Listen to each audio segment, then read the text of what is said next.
Jadi lamun ana wong syukur pribadi ya las lo gue lamun bahasa anu ka lamun bahasa benake no mbak disun gede butuh sisi butuh kesampaian. Tapi apa? Allah Subhanahu wa ta'ala memberi motivasi dumateng kula sedaya supaya apa? Supaya kula sedaya niku anane ayat niku kita syukuran yang Gusti Allah, maka kula syukuran yang Gusti Allah berarti kula ngerti posisi kula sebagai seorang hamba Allah Subhanahu wa ta'ala sebagai khaliq. Artinya apa? Kula mempunyai tata krama, kula mempunyai adab, kula ngerti terhadap posisi kula. Wong sing beradab. Kang Dedi ngukai rokok teng kula lu kesuwun Kang Dedi. Kang Dedi ngomong, iki wong ngerti. Tepai udut ngomong kesuwun. Gusti Allah mau kenikmatan, alhamdulillah Gusti. Oh berarti bocahku paham. Oh bocahku ngerti. Oh ngerti balas jasa. Tujuannya apa? Akhlak, adab, ngerti posisi.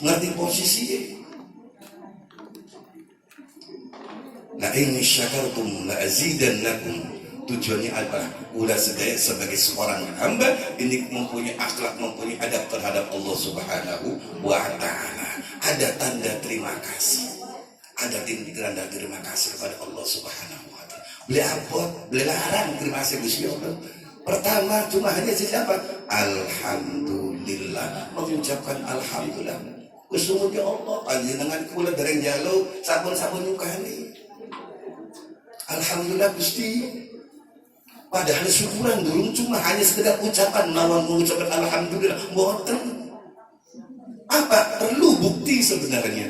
Tapi sebenarnya cukup. Apa? Alhamdulillah, wis duweni tata krama, wis duweni adab terhadap Allah Subhanahu wa ta'ala. Sebab kenapa? Mengucapkan tasyakur alhamdulillah merupakan salah satu tanda kula sedaya ingat ning Gusti Allah, kula syukuran ning Allah Subhanahu wa ta'ala. Dalam sebuah hadis yang diriwayatkan oleh Sayyidina Isa alaihissalam, man ahabballahu aktsara dzikr. Barang siapa yang merasa cinta terhadap Allah Subhanahu wa ta'ala, merasa senang ning Allah Subhanahu wa ta'ala, merasa syukuran ning Allah Subhanahu wa ta'ala, tandanya apa? Tanda akeh zikir ning Allah Subhanahu wa ta'ala. Entah dengan mengucapkan alhamdulillah sebagai tanda yang lain, atau kalimat-kalimat yang saling menyebut Allah, saling menyebut Rahman ya Rahim, atau menyebut apa saja yang berhubungan dengan Allah Subhanahu wa ta'ala sebagai tanda apa? Tanda syukuran Allah Subhanahu wa ta'ala masih menetapkan keimanan dan keislaman wonten awak kula. Tanda syukur kepada Allah Subhanahu wa ta'ala bahwa Allah Subhanahu wa ta'ala masih disukani nyukani kesehatan lumatang kula dan kenikmatan-kenikmatan ingkang sanesipun. Dari apa? Dikiran pula sedanten dikit dalam rangka apa? Dalam rangka syukuran yang Allah Subhanahu wa ta'ala. Set ditunjukkan oleh Allah. Gusti, kula selawatan bukan hanya sekedar cinta kenikmatan baginda Rasul, tetapi syukuran yang panjenengan sampun nyungkani kenikmatan ing kathah niki. Atau kalimat-kalimat ingkang sanesipun dalam rangka syukuran yang Allah Subhanahu wa ta'ala. Sampai ya para ulama salaf anak sing arane salat syukur, sholli sunat syukur rakatain lillahi ta'ala. Sebagai apa? Perwujudan bukan hanya sekedar lisan mawon kula mengucapkan alhamdulillah, tetapi anak amaliyah yang ia lakukan di samping ada perbuatan kula harus sesuai dengan apa yang diberitakan oleh Allah Subhanahu wa ta'ala, menjalankan apa yang diberitakan oleh Allah dan menjauhi apa yang dilarang oleh Allah Subhanahu wa ta'ala. Sebenarnya kurang cukup dengan mengucapkan alhamdulillah. Coba kula mawon bocah enom mengucapkan rasa cinta I love you, dan bocah wadon gombal ngomong baik, isu kan bisa ngomong I love you, tapi belum 100% dibuktikan kalau yang lain nggawa gedang kena isu ngomong I love you bukan hanya sekedar ucapan lisan saja. Ini tanda buktinya, tanda cintanya siapa? Gedang sari. Oh begitu tak? Belum kan? Durung itu sih kan lisan baik. Coba dulu wali beli mama isu mimi isu galak bakal anu wong lanang masak golok bukan menjadi halangan laut akan kuseberangi, gunung akan kudangi demi untuk dirimu. Tepak nih wong tuane. Ya jangan awak gedang maning lah. Saya jenis gedang apel, baru dia merasa percaya. Begitu juga dengan Allah Subhanahu wa ta'ala. Belum cukup kita mengucap alhamdulillahirabbil alamin ya Allah, tetapi amaliyah perbuatan pula sesuai dengan apa yang diperintahkan oleh Allah Subhanahu wa ta'ala. Begitu juga dengan pula seneng ning Kanjeng Nabi, bukan hanya sekedar lisan kita menyanjungkan sholawat sebagaimana tadi mengamalkan innallaha wa malaikatahu yusholluna ila akhir ayat, belum cukup. Sebelum ada pembuktian pula sedaya menjalankan apa yang ada di dalam sholawat tersebut, atau sebagai tanda bukti pula benar-benar cinta dengan Kanjeng Nabi, pula nyebut Kang Dedi, Kang Dedi, Kang Dedi, Kang Dedi, tanda cinta. Masih durung percaya, lamun durung melaksanakan sunai Kanjeng Nabi. Belajar, mapane apa? Mangga sholawat kita dengungkan di dalam lisan, zikir pula dengungkan dalam lisan, kita masukkan di dalam hati kita. Sebab eling ning Gusti Allah, dzikir ning Gusti Allah, kalau tidak dimasukkan di dalam lisan, hanya sekedar angin berlalu. Kita sholawat dumateng baginda besar Nabi Muhammad dalam rangka mengamalkan dawai Allah Subhanahu wa ta'ala dan juga mengamalkan hadis baginda besar hanya di dalam lisan sallallahu alaihi Muhammad sallallahu alaihi, bagus ada manfaatnya, tetapi tidak akan memungkasi dalam perbuatan kita bila mana lafaz sallallahu alaihi Muhammad tidak dimasukkan di dalam hati.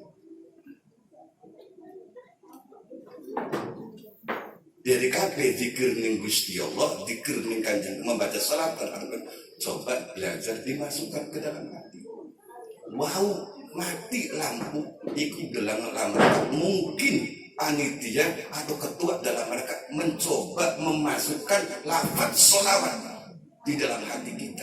Bukan hanya sekedar hafal sallallahu alaihi Muhammad, tetapi hati lebih bisa maca sallallahu alaihi Muhammad.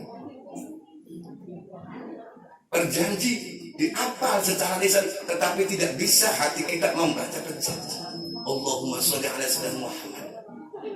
Coba saged boten adil. Sebab apa? Sebenarnya KB ini ku masukkan di dalam hati. Pusat kita ini adalah hati, bukan lisan. Ala inna fil jasadi mudghah, fa idza fasadat fasadat kullu wa idza hasunat kullu. Ingatlah bahwa di dalam diri kita itu ada segumpal darah. Yang gumpal darah itu baik, maka baik semua amal perbuatan kita. Bila mana segumpal darah itu jelek, maka jelek semuanya. Wa hiya al-qalb, yaitu hati. Makanya tiang-tiang zaman dulu jarang pindah. Wong meneng salah kursus bunga kada seneng, kalem, angga ungu. Hati yang dipergunakan, hati dipergunakan kita sendiri. Jadi Allah Subhanahu wa ta'ala kalau pula sedaya sangkut-sangkut kada sedangkan bahwa sasaran zikir sebenarnya adalah hati kita, sasaran sholawat kita adalah hati kita. Maka ini yang kita jadikan, ala bi dzikrillahi tatmainnul qulub. Gusti Allah akan menenteramkan hati kita dengan zikir kita kepada Allah Subhanahu wa ta'ala. Hati kita akan tenteram dengan sholawat kita terhadap Allah Subhanahu wa ta'ala. Nah punten zikir gak usah kake. Lamun pula gak ada zikiran siji istighfar. Panceng istighfar apa? Isun ake dosai. Set masukkan dalam hati.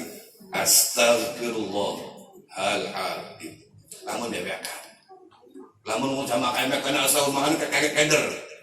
Jadi belajar muhasabah atau belajar pikir di dalam hati. Masukkan dalam hati, nggak usah pakai lisan, pakai hati. Lanceng nih istighfar pula, bawa pula dikit pakai dosa. Atau menyebut nama lafaz Allah, lanceng nang hati pula nih Allah Subhanahu wa ta'ala. Kita sholawat, kita pancengkan sholawat kita hati pula bagi besar Nabi Muhammad sallallahu alaihi wasallam. Coba belajar tidak pakai lisan kita zikir kepada Gusti Allah, belajar kita sholawat dengan hati. Lamun kula sedaya sampun saged dzikir dengan hati, membaca sholawat di dalam insya Allah nikmat. Ngapunten, engkau beli ngapa tasbih maning. Mlaku kula dzikiran ning Gusti Allah. Gerake kula dzikiran ning Gusti Allah. Lamun kula sudah biasa sholawat di dalam hati, kula mlaku teu usah nganggo tasbih, sholawat hati kula dumateng baginda besar Nabi Muhammad sallallahu alaihi wasallam. Lamun kula sedaya sampun kados ngaten, sampun menghayatkan qalbi kita, menghidupkan hati kita. Ingin hati kita adalah hati yang bagus, ingin hati kita hati yang bersih, ingin kita hati-hati yang sesuai dengan Allah Subhanahu wa taala, maka ini adalah yang diharapkan. Karena apa? Yang menjadi setir kita semua, tubuh kula sedaya niki ada duduk badan. Tapi apa? Ruh atau hati? Engkau bakal mati dalam kubur. Badan si hancur di tangan raya, tetapi ruh yang berhadapan dengan Gusti Allah, mendapatkan kenikmatan Gusti Allah, mendapatkan siksa adalah ruh. Makanya apa? Belajar, masukkan ke dalam ruh kita, masukkan ke dalam hati kita. Wa